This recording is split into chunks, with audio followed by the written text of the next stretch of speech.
Yo, what is up, everybody out there in the Twitch world? Welcome back to FYG Live. This is whatever week you are stuck in COVID, because that's what week it is. And so we're here kicking it, on Twitch because we're stoked to be here. And so tonight's fun because we've just got the crew, like the squad. It's founders minus Tosh, but I'm super hyped to be here. If you're just checking in first time with us, don't know what FYG is all about, don't know what FYG Live is all about, I'll break it down real quick. We're a platform who helps people, young people, chase after the life that they want to lead. We try to give resources, we try to give conversations, provide mentors, and just opportunities for people to chase what they're stoked on. And that's what we talk about, and that's why you're here joining us tonight. So if you're here tonight, toss your name in the chat. So we know who's watching, we know who's picking it with us. We're hyped to be here. I'm Mike Smith. I'm one of the co-founders. I call myself Chief Heart Officer. I'm going to kick it over to my boys because these are my dudes right here. This is the squad. There he is. There he is. Boys. What's happening? We are excited to be on week 8 of the Find Your Grind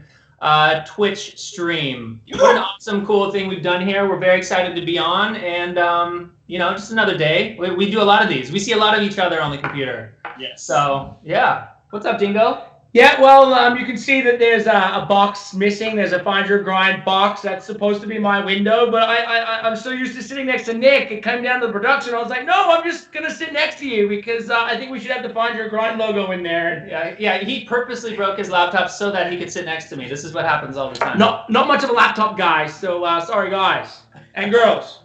I love. You do an amazing job. I feel so special to be on the Misfit Educator show. That's what we got. That's what Wednesday's all about. It's our Misfit educators. We got our educators. We have our parents. We have our educator advocates. We've got everybody who's coming in here to change the game of education because we don't really play by the rules. We break them. And we do them for good reason because we want to create new experiences for everybody. We are, as you can see, all the signs behind Dingo and Nick there in reckless pursuit of making amazing things happen for our young people. And this week, we're kicking it off with a really great conversation around the first 10%, not to be confused with the 1%, No. the 10%. So break it down. What's going on with the first 10%? What is that? I'll kind of start because it honestly came from a conversation that us founders had about, like, we were talking about, like, what is Find Your Grind? Well, how do you put it in a box? Like, what's the part, and so many organizations and podcasts and everyone, we all felt like really focused on after you've made it, how do you scale? How do you grow? How do you hire? What are the resources? How do you find mentors? And it was like after you get to this certain point, there was so much content. But nobody was really having this conversation around, like, the start, like the first 10. Like, what was the first thing you did? What was the first mentor you got? What was the first, money you made? Like, what was that first bit? Because that's really where you learn about yourself. That's where you break your rules. That's where the gnarliest stuff goes down. And that's why I can't wait to talk about tonight, because especially with this crew right here, our first 10% stories from our other ventures, this venture has been so guerrilla and so fun and so misfit driven and so just like driven towards doing the thing that we've been able to break some cool rules along the way. And so I think the first 10% to me is that, like, exciting chunk when you're figuring out what the heck you are, and then you're kind of molding where you're going to go, and it's where all the magic happens. I mean, it's honestly my favorite part of a company. It's my favorite part of an idea. It's my favorite part of a lot of things. It's just like the muddiness of that first. Sometimes it's a year, sometimes it's a moment, but that's what it is to me. I think the first 10% for a lot of people is that really kind of hard place to begin, right? It's like how to start in something can be so nerve-wracking, and I always go back to, like, I feel like a lot of young people today, and people in general, I won't just say young people, but have these limiting beliefs of themselves of just kind of like, I don't know if I can do this. I'm worried about what other people are going to think, about other people's opinions, about their judgments if I fail, all that type of stuff. So the first 10% is really that, like, pretty difficult jump off point, right? Because you're risking so much, you're worried about a lot of things either going right or wrong. So I don't know, I always think back too, it's just like life, and for all of us, has been so organic in terms of how it goes, and just getting started in something, even if it's not the perfect thing that you want to do right out of the gate, life points you in the direction of kind of where you should be going, right? The more you try, the more you fail, the more you do things, you get pointed in certain directions, right? And it's all about just kind of that first 10% of getting started and putting yourself out there, not being afraid to fail. And I think that, Lauren, you can attest to that, right? Like, we found each other I'm so excited we found each other because not Lauren is the best human on the planet, but also, you know, like it was crazy how we found each other, right? You were looking for kind of a life change a bit, and it was cool how we kind of linked up in that perspective. Yeah, for sure. So when I hear you guys, both of you talk about the first 10%, I hear a lot of a little bit of self-discovery, a little bit of exploring things. I hear a lot more about figuring things out. Am I right? Okay. 100%, you know, I think like, you know, going back, it's like everybody sees that success story that people have, and that's great, seeing the success story, but you want to know the like how they originally got there, and the hardest jobs you're going to put in is in that first 10%, and it's like being able to tell the story about how you got started, and the times about having to either having to close shop or having to move back home with your parents, or like, you know, having to get a second or third job to like keep the passion alive. Like, they're the stories we want to put out there. They're the stories we want to tell. Everybody, you know, once you've made it and you've seen that person, that's their success story. That's who they are. But how did they get to being who you are? And that's that first 10% that we really focus on. So I love having these conversations with all three of you, especially because I know that none of you are strangers to figuring things out. None of you are strangers or afraid of failing. And I think a lot of people maybe think that 10%, it's got to be the sweetest spot where everything is happening right. But I know from conversations with you guys, that's actually where you're learning about everything, right? Oh yeah, you don't even know what right is how I feel. Like you're like, oh, we're gonna, like, how many times have we been like, this is what we're doing, and then we start doing it, we're like, why did we pick this? Like, why are we? And you're like, you're kind of right, but you got to keep moving and finding your way. And so I feel like that's where you find it. Yeah. Yeah, I always go back to like, man, being 14 years old to 30 years old is like the biggest blessing on the planet, because that's the time when you get to try the most things, and it's okay to mess up, right? It's okay to like, that's the moment of time where you're in the trenches to, you know, get to fail, right? And that's okay. It's like, you don't have to be perfect out of the gate. I can't tell you the amount of things that I failed at and still fail at today, you know, like, especially out of the gate. And that's where I learned the most, and that's just kind of where, you know, I picked up the most knowledge through those experiences of just, you know, those initial things that didn't necessarily go well. It wasn't the perfect thing right out of the gate. Yeah, I've always said like my failures are my biggest successes, and it's like when you fail, there's nothing worse than failing. But at the end of the day, when you fail, you have no choice to get back up, and it's when you hit rock bottom sometimes. I got told this by Little Joe once when I was in like one of my darkest times in 2009. He always said that like when he had nothing, when he was at the rock bottom, was when he found his biggest successes. And I think it's true, because you have no other place to go, so your mind kind of frees up. And when your mind frees up, you can like push forward, but you have to fail to succeed. That's 100%. I love it. It's all about not being afraid of failing, taking risks, trying things on, right? And I think a lot of young people, I don't know, me at least, in my experience, always felt this pressure to get it right, and always felt this pressure to like see really far away, make some projection about where you're going to be, how you're going to live, who you are, what you're going to do, and make it right the whole way along without like really trying things on, right? And when I hear you guys talk about the first 10%, and hear you talk about failure, and hear you talk with other people about it, it's all about exploring. Try this on, see how it fits. Do you like it? Do you not? And really importantly, have wild conversations with people about those failures and about what that's all about, right? Totally. So, and I think, yeah, no, you're right. Well, This is like something. I'm just gonna, I'll jump in real quickly. Like, I think what's so valuable to me is looking at a person who's young or whatever, just starting, coming in with like knowing what they're good at, knowing what they've tried, and like understanding what value they bring to the table, right? And kind of being able to adapt to the new culture that we live in today. So it's not necessarily, you know, if a person walked through the door with a degree from a school, that's awesome. But to me, what's more valuable is like, what are the things that you've done? What are the first 10% stories you have of things that you failed and tried and done? And to me, that just feels like more the culture that we live in today, and what would be most important to me, at least, you know? I think you hit on something right earlier, Nick, too, where you were like, most people are worried about what they say.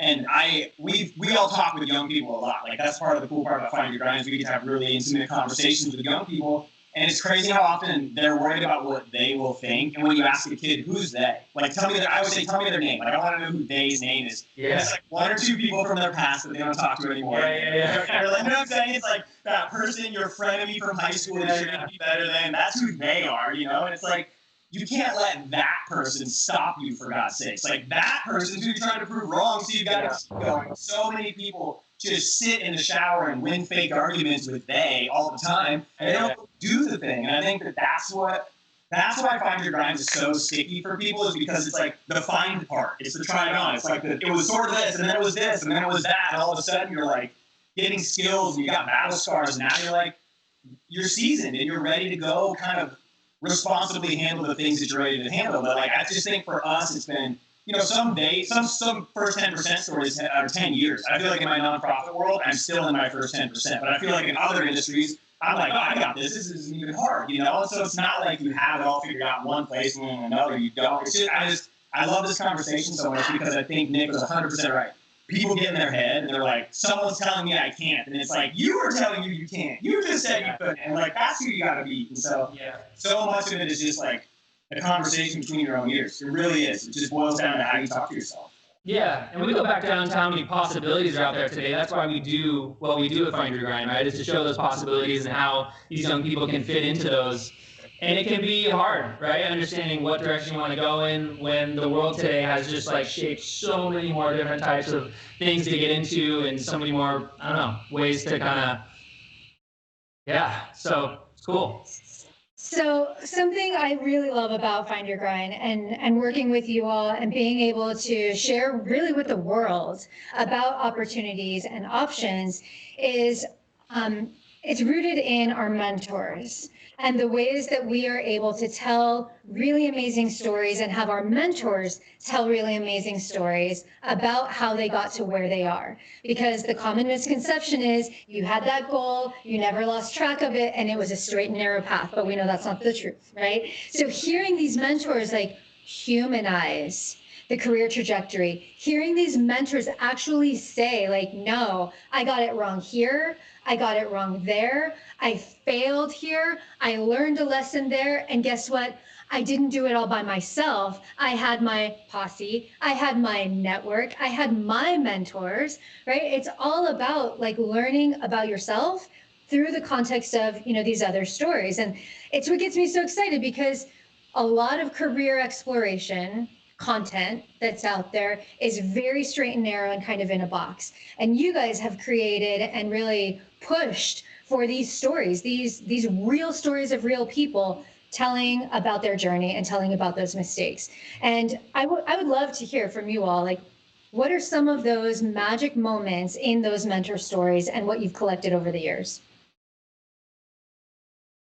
Who wants to take that one? I can talk about mentor. You go ahead, Dingo. I can start. I think we're so lucky within this group, starting from the co-founders and then merging out into, you know, our friends and the people that work for Find Your Grind, and it's all very family orientated, you know. And I think that the one thing I've noticed with I like being able to draw vulnerability. You know what I mean? I like being able to draw vulnerability out of people. And for example, Alex Rossi, one of our mentors, guys, won the 2006 Indy 500. He was on the Misfit Educator.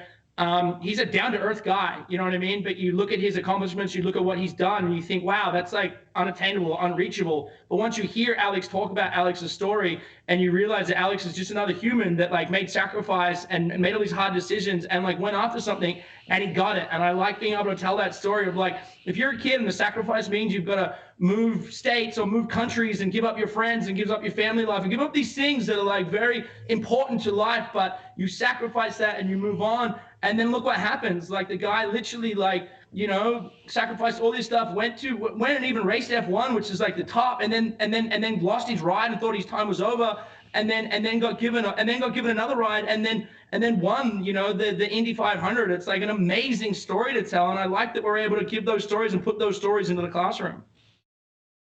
And I think for me, a personal mentor story was, and Dingo, actually, you introduced me to him, and this is where, if any young person is watching this, sometimes I think the word mentor gets tossed around because there's this old person who's like, we're going to meet for coffee every Wednesday. And I'm going to teach you about like whatever, you know, or they give you some magic journal and all of a sudden you're smart. I don't know what people think it's supposed to be, but every mentor I've ever had has been. You're trying to do that with me. Stop. Yeah. But every mentor I've had has been a person who's doing something similar to what I want to do. And they've been gracious enough to give me real, deep, intimate, vulnerable insights. And Dingo, actually, I got a chance to talk to Sal Masakela, who is somebody who I looked up to a lot. He has a skateboarding nonprofit called Stoked, and it's like really cool. And I met him at X Games one time. And Dingo, you probably don't even know the story, but it's honestly been he said one sentence to me, truly. I was like, what's up, Sal? And I was like, I got this nonprofit. I know you've had yours. I was like, I'm really trying to make mine last. Like, what advice do you have for me? And he goes, make it 10 years and talk to me. And I was like, in year 1.5.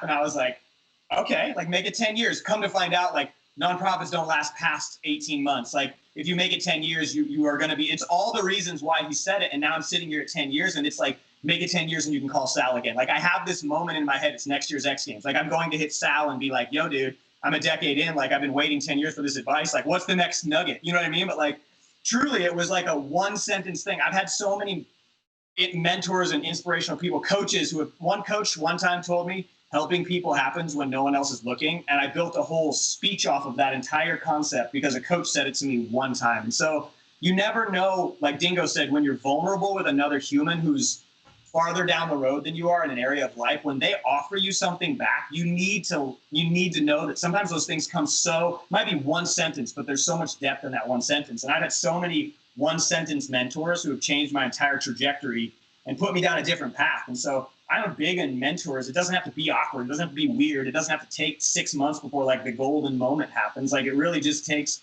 vulnerability and authenticity, I think. Yeah, I think for like to your point, Mike, I don't think mentorship has to be viewed as, oh my God, I got to go find this mentor who's going to save my life and be the person who's going to like give me the opportunities and teach me and coach me and open my world up to success. Like that to me isn't mentorship. You know, for me, it was just as simple as like being able to see myself in somebody else that I kind of aspired to be, right? Like it was that simple to give me kind of, you know, a pretty intense drive and enthusiasm for wanting to become that and figuring out how I was going to do that. So yeah, to your point, it's like everyone I feel like today has to be like, oh, how can I slide into people's DMs and hit someone up and get a response and do this? Like, who's going to give me my next step? It's like, it's got to come from you first. You know, it's not about necessarily the mentor all the time, but mentors are great to kind of help see how you potentially want to become, you know, and who you want to be.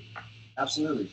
I love that because you're talking about, Dingo, to your point, authentic vulnerability, right? You're talking, Mike, about there are these like catchphrases often that the mentor might not know that there is so transformational for someone, right? They're just talking about their experience. But Nick, when you see yourself in them and when you can connect with them on that level, that like soundbite then means something that can be life-changing, right? And Yep. being able to capture these moments, being able to capture experiences from these mentors, and then share them with the world in ways that like not every kid has a network that they can just like go and slide into someone's DM or, you know, have that story. But we get to curate these stories and get to curate these experiences and expose them. And I like to say democratize these networks, which is super powerful.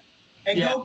go cross industry. Like one thing that drives me nuts is everybody always goes to the one industry that they're a part of. Like some of the best mentor moments I've had was from a dude who owns a bunch of restaurants. Like zero relation to what I'm trying to do, but he had so much knowledge. And so yeah, the person you follow on TikTok or Instagram has a zillion followers and they're not getting back at you in your DMs, but the local entrepreneur who's got 6 restaurants and 300 employees and is running a multi-million-dollar business is available. So everybody's trying to shoot for like do they have the blue check on IG and can they pull me up? But like your local dude or chick or person or your parent's friend, whoever it is, like that's a mentor. That's someone who's cut their teeth. They're past their first 10%. They're paying a mortgage. They're paying for their kid's cell phone. Like they know some stuff. Like hit up some of these older people in your area that aren't in your industry that just seem rad and be like, yo, you're cool. You don't suck and you seem to be successful. How'd you do that? Like, how do you be successful and not be awful? Like, that's a good question to ask. There's so many things you can ask, but don't just look in one industry. Look in your town.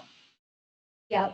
I got some really great advice once from someone who at the time I did not identify with as being a mentor.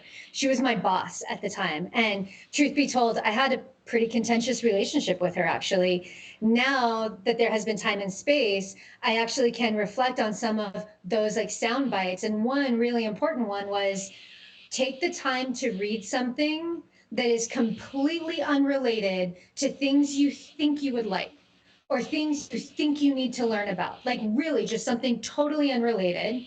And take the time to learn something from a course, whatever that means to you, way out of your industry. Because if you are interested in learning and developing, you're going to find ways to learn something that you otherwise would be so narrow-minded and so stuck in your like little space, but now you can see with like so much clarity. And that's what I love about what you just shared about get out of your industry. Don't judge and don't second guess like, oh, you're hearing this story about someone, how does that apply to me, right? Like don't think, oh, because they're a nonprofit skateboard industry like guru, that their story might not apply. What can you take out of that? Right. And so to that end, on Twitter, actually, we have been posting on a regular basis these live polls because we want to get a sense of like, what are people thinking about these things? And this week, we actually posted about a mentor and we said, what do you think of or hear with the word mentor or mentorship? So there were three options: networking and exploration, a role model, someone you look up to, or virtual or live coaching. And if we've learned anything, I think, in our space and in what we're trying to do, we know that there's that really important piece of being able to see yourself, right, Nick? So not surprisingly, most of the answers were someone I look up to, someone that I can see myself in. Yeah. But how do you guys respond to that? That was the number one answer, a role model I look up to. Do you see that as like the equivalent to a mentor? I mean, I think it's so interesting. The word I could geek out hard here, and I'm not going to go way back, but mentorship came from apprenticeship. That's where the word came from. So we're stealing an old word. Apprenticeship was this idea that you followed a blacksmith around for a long time and like learned it by like being around that person. That's literally like where we derive the term. Insert internet, insert social media, insert all this other stuff. Like I don't need to follow the dude around for 2 weeks. I can like follow them around for longer, So like, part of it is just information sharing and democratizing access to people is what Instagram did, to use a word I've never used before. But I think that the thing that I like about what we're doing with mentors is, and this is where I love what Nick and Dingo bring to the table, is like we're offering this incredible... Sorry. What do you got over there? Is it this is... Sometimes it's just I think people have been cooped up for too long, and now there's like a dude running around. You got a skydiver or someone running around with a parking machines. So this guy is Ken Griffey Jr.ing every parking machine out in front of our building. I don't know. That's why I saw the first one go, and I was like, oh my god. I was like, okay. It's another day in Lincoln, Nebraska, I see, huh? Make sure the bay's still not on fire or anything like that. Yeah, make sure the doors are locked, dude. That was crazy. Anyway, sorry, I don't even know what I was saying, but democratizing that information. I just honestly think with mentors, the thing that I love about now is someone you look up to, you have access to that person. You can follow that person. You can see that person. But I do think that it's to Dingo's point. If there's not an actual intimate relationship, it's really hard to get some of just the knowledge and the understanding that you need. Because the thing about mentors, here's what they do for you. They don't just tell you the answer of how it worked for them. They need to know a little bit about you to offer you advice that's relevant and practical to you as a person. So many mentors and coaching things, there's all these like hire a coach, and it's like a box and a practice and a thing that they can walk you through. But that's life coaching. When you try to find a mentor, there's a different process to it. And I think that intimacy of that relationship is so important. So I'm big on find a local person. All right. What's great about Dingo and I is we finish each other's sentences. It's amazing. No, I would say that my life experiences have been my best form of mentorship for me personally. You know what I mean? Just going through things, learning from people along the way it hasn't been about a specific person from my experience, So for me too, it's like I've always been fortunate enough to have a lot of role models in my life and never really used them as mentors. But what I did do is from a young age, I was surrounded by people that have been very successful in the entertainment industry, from pro athletes, and then to entertainers, and skateboarders and so on. So it was like I got stuck in this life where I was surrounded by Olympians and then like the Little Johns of the world and the Rob Dyrdeks of the world, and rather than trying to be that person, I took their best characteristics and the best things about them, but then stay true to myself. Never try and be somebody you're not. And that's like the one thing I learned, that if you try and copy or try and imitate somebody, you're going to get called out so fast. But if you can stay true to yourself and you can look at those role models or mentors and you can take their best traits and best qualities, then you can better yourself. Stay true to you always. I love that. Take what works for you, right? What is the characteristic? What is the skill or the strength? And frankly, what are the lessons that they have learned over their life that you can now use to better yourself? I love that so much. So I wanted to ask this question and really like ground it in, what do you all think about mentors and mentorship? Because Dingo and Nick, you guys have been doing this podcast thing. You guys are having some pretty authentic conversations with folks, right? Like really drawing out some vulnerability, I think. Tell us about it, and tell us about the podcast first, and then tell us why podcast as a medium. Yeah, I think podcasting as a medium is just really going back to like democratizing information for people, right? There are a ton of podcasts out there. For Find Your Grind, it allowed us to kind of go a little bit deeper into conversations we're not necessarily having with mentors when it comes to our education platform in terms of all the spaces that we live in. So it was a nice way, refreshing way to kind of like get a little bit more, I don't know, into just different sides of culture and people's perspectives and all that type of stuff. It's been really fun. And then to add that on to Nick, it's like, yeah, we have mentors and we have content, and they're the content's obviously a certain way, and it's short. You know what I mean? Those videos are 5-6 minutes long. A podcast is 45 minutes to an hour long, and we can deep dive into that person. And then that content also lives on our platform. So for us, it's like, yeah, we're a content provider. So the more and more content we're able to get, the more and more information we hold, the more and more information that we're able to put out there. So I think it's very important. Yes, is podcasting oversaturated? 100%. Everybody has a podcast now. But I feel like Find Your Grind has a podcast about Find Your Grind. Our company has so many other products that we put out there. It's just another product to strengthen our brand. If Find Your Grind was just a podcast and that was the company, it's not going to work, And I look at what's happened over the years. Joe Rogan started doing podcasts in like 2008. You know what I mean? It was 12 years later he got a $100 million deal with Spotify. It didn't happen overnight or in a short period of time, but it did happen. So it's like I think also it's about being able to stay the path. You know what I mean? I'm sure there were some rocky times when he was like, man, I don't know if I'm going to be able to get through this, but it's you power through those stages. So it's like, I think podcasting is yes, I think it's oversaturated, but it's what can you do with that podcast and how can you deliver information that necessarily hasn't been done? And I think we do a pretty good job of it. I really enjoy having these conversations with people, because a lot of these people haven't had that conversation either about the first 10%. Most of these people we have on our podcast are usually telling their glory story or promoting something that they've done that's special. Like, we're able to have conversations with people that have had that hard yards and can tell you their hard yards and are happy to, because nobody else is asking them those questions. Whoa, blow out. Yeah, it's been cool to see how we can parcel out specific moments from these podcasts that fit directly into the type of things that we're building from a learning perspective, from the stuff that we're focused on as a product, like just from what these people have to say, So it's been super cool. Well, I like podcasts. Having been in this space of like content creation for learning, there's so many different venues and mediums that you can actually, share information with. And also having done this Misfit Educator series, I will sort of be vulnerable and share with you. It takes a little bit of time to warm up with your guests. It takes a little bit of time to kind of connect. And so having a venue where you actually have the time and space with there isn't a whole lot of pressure, right? It's just a conversation. Tell us how you feel. And you get that sort of dynamic and that energy. You're able to draw out then those really great conversations. And so I'm a big fan of them. Something else that we've been doing here on our live for Misfit Educators is a lightning round. And so I'm going to push you all out of your comfort zone. And I want to know, what is your favorite podcast beyond Find Your Grind and beyond this kind of learning space? Like, what's one of your favorite podcasts? Who wants to go? I can go. Nick, you go. You go. I'm really excited to go. I only have one podcast. It's the only podcast I got, so I don't have any other I don't listen to podcast.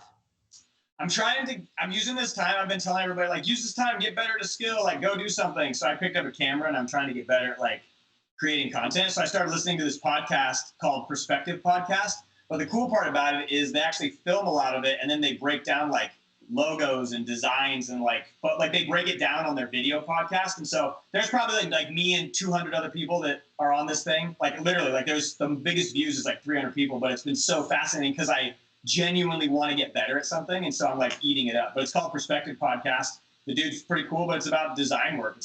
It's different from what I'm doing, and I'm digging it so far. I like that because they break it down. One of my favorites along those lines is Song Exploder, because they break down the experience and the creation of a particular track. Cool. Slide into your area, Nick. What's your favorite podcast? Mine isn't a music podcast, but yeah, I'd probably say there's a podcast called the Ultimate Health Podcast that's pretty big. And it's just been fun to kind of go through some of those episodes and hear about just like health, treating yourself well, mentally, physically, like what are those things that happen inside your body and how can that affect your performance and being like the best person that you can be? Because I feel like obviously having that, sense of health gives you, allows you to kind of prosper, you know what I mean? And like be the best human you can be and create amazing things. So yeah, it's been cool to listen to that. I do that while I work out. I listen to health while I work out. That's my kind of like first thing that I try and do in the morning. Well, that's true, like double dose of health right there. It's a double dose of health. I try and knock it out. Yeah. Double dose of health. I do the complete opposite. I listen to podcasts where they talk about cheeseburgers while eating cheeseburgers. No. My favorite podcast it's probably Short Story Long. It's a podcast that Drama does, Rob Dyrdek's cousin. The reason why is I met Drama in 2007, and Drama was the most awkward, shy person you ever met. Like no tattoos, just kind of like weird looking guy, and just didn't really have his place yet. And he still didn't find his place for a long time. And he was on Robin Big, and then he moved into the Fantasy Factory. And then all of a sudden, like this awkward guy that was like, funny on TV because of Rob Dyrdek's experience, all of a sudden started interviewing people. And the thing that I was so impressed by Drama is that Drama, when I met him, didn't know how to introduce himself. And then the next thing you know, he's interviewing like the biggest basketball players in the world, the biggest musicians in the world, all the way to Jordan Belfort, the Wolf of Wall Street guy. And I was just like amazed that like Drama was able to carry these conversations.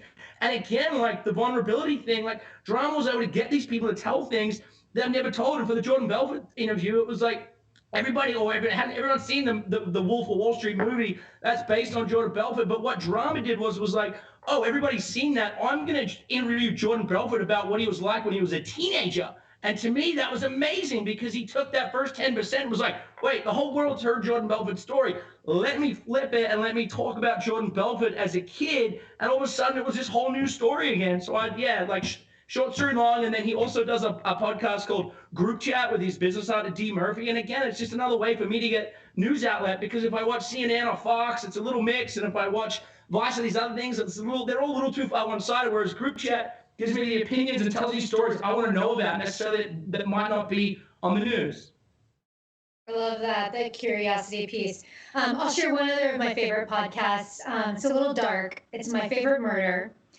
But one of the reasons that I love it so much is because, first of all, it's two women, and I think there aren't enough of us women on shows, and certainly not podcasting. But these two women actually is through the storytelling of some pretty horrific crimes, murders, some of them super famous, actually talk through their own anxiety, and they've created this massive cult following of other individuals who have their own anxiety, and it's really through talking about something that they're able to kind of bring that issue down. So my point with that is, as you all have shared one of your favorites, there's some level of community building, right? There's there's something amazing about storytelling, right? And digital storytelling in a podcast space.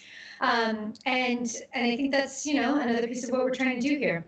So before we go, Nick and Dingo, can you give us a little lead into what we're going to see next on Twitch, and tell us a little bit about the next season of your whole podcast series. What's going on?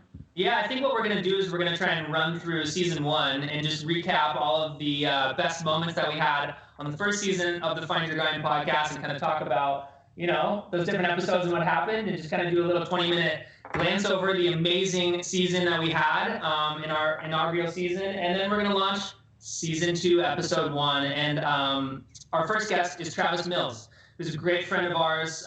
He's an incredible... he has 4 shows on Apple that he hosts as a kind of DJ radio host guy. He's a musician. He does all kinds of amazing things. He's got shows on Netflix. He's got a show on MTV right now. So he's doing a lot of cool stuff here in Los Angeles. So we're going to have him on as our first episode of season 2. After that, we're going to bring him on live to Twitch to reflect on his episode, and we're just going to have fun. We're going to talk about it. We're going to talk about how times have changed since he's filmed his episode. We filmed that probably about 3-4 months ago. Obviously, a lot of things have shifted in culture, so we're just going to try and, chop it up and have fun. I love it. Yeah. I love it. A little self-discovery, a little career exploration along the way, right? How's everything changing? Exactly. As we live this out. Awesome. So for those that may be joining for the first time, we want to make sure that everybody can find you on your socials. So Nick and Dingo, can you share with us where might people find you? Go ahead, Dingo. Just at Find Your Grind. That's where I am all the time. All day, every day. That's right. And mine is at Find Your Grind. That's so weird. Yeah. Weird, you have the same handle as me, dude. That's crazy. That's crazy, man. So I'm just at Nick Gross. So you can find me on all social channels. Just my name, Nick Gross. Hello, hi, how you doing? Great to see you. And then mine too is just my real name, The Dingo in Snow. All one word. I love it. And Mike, where can we find you? MikeSmithLive.com. Yeah, because he's live, ladies and gentlemen. Live. Yeah. Here, we're in it. Look at how Mike is. It's like, where'd Mike go? Tour life is a tough life out there, y'all. It's hard on the road. Cheeseburger life. I'm going there. I love it. Good skin. Well, it's been an absolute pleasure, gentlemen, as always. It's a pretty unique thing, actually, to sit around, get cozy, right, 2 in a frame, with your founders and really be able to talk about what's inspired this whole experience around self-discovery, career exploration, democratizing a network of mentors. I think it's pretty rad. I'm super lucky to be able to work with you all. Thank you. And we'll catch you all next time. Thank you, love. Love you, love. Dude.